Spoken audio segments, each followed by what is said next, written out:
इसको लेकर के अब एक बहुत ही मतलब एक क्या कहा जाए, एक बहुत ही मतलब असाधारण स्थिति बन गई। अभी तक आंसर की नहीं, लगातार डेट पे डेट बढ़ते जा रहे हैं, रिजल्ट का कुछ अता पता नहीं।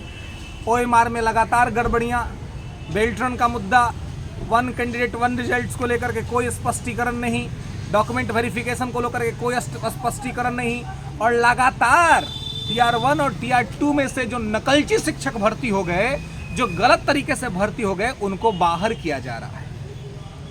तो क्या होगा TR3 का? TR3 का क्या होगा? रिजल्ट आएगा भी या फिर ये खींचते चला जाएगा और ये पेंडिंग में ही रहेगा? क्या करने वाली है सरकार, क्या करने वाला है शिक्षा विभाग और क्या करने वाला है आयोग, ये अभी तक स्पष्ट नहीं हुआ। और क्या एक बात तो ये भी चल रहा है कि क्या TR1 TR2 रद्द हो जाएगा और TR3 भी रद्द हो जाएगा?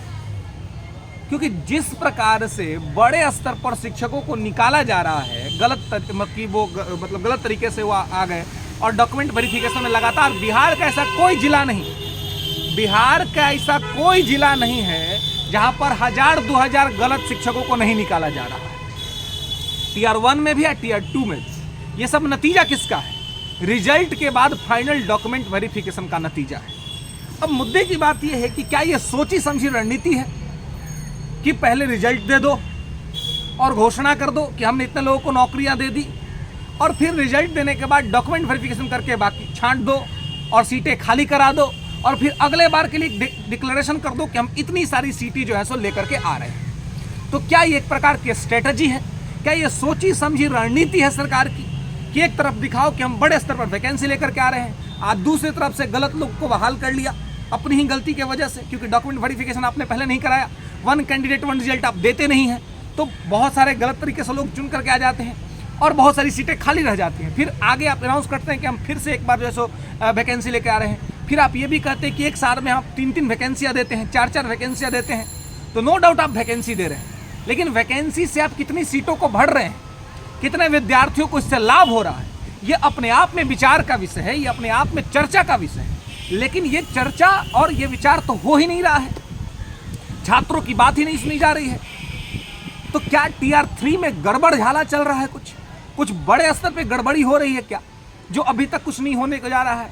अभी तक कुछ स्पष्ट तरीके से नहीं हो रहा। जो आंसर की विद्यार्थियों से उम्मीद किया जाता है कि एग्जाम हॉल में 2 घंटा में बना दो, वही आंसर की क्या होता है?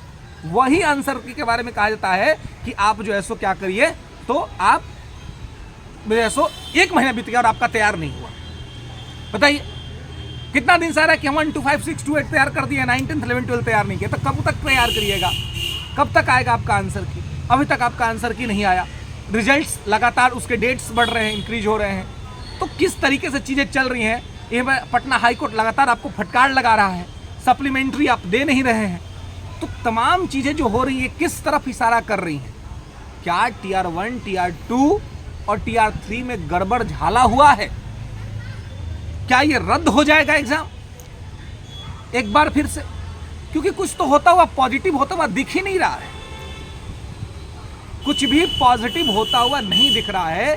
सरकार को चाहिए कि इस पे पॉजिटिव रिस्पॉन्स करे, पॉजिटिव रिस्पॉन्स करे, तभी जाकर के कुछ अब विद्यार्थियों के लिए उम्मीद जगेगी। अन्यथा विद्यार्थी भी निराशावाद में जा रहे हैं, कुछ स्पष्ट जो चीज़ें हैं वो दिख नहीं रही हैं। तो इस निराशावादी स्थिति से निकालने का काम जिम्मेवारी किसका है? सरकार का है, आयोग का है। इनको ये चीज़ करना चाहिए, इनको ये बताना चाहिए, लेकिन ये इस पर काम नहीं कर रहे हैं। और इस पर काम नहीं करने का रिजल्ट ये हो रहा है कि लगातार विद्यार्थियों को एक अंधकार में डाला जा रहा है, उनके हित की कोई बात नहीं हो रहा,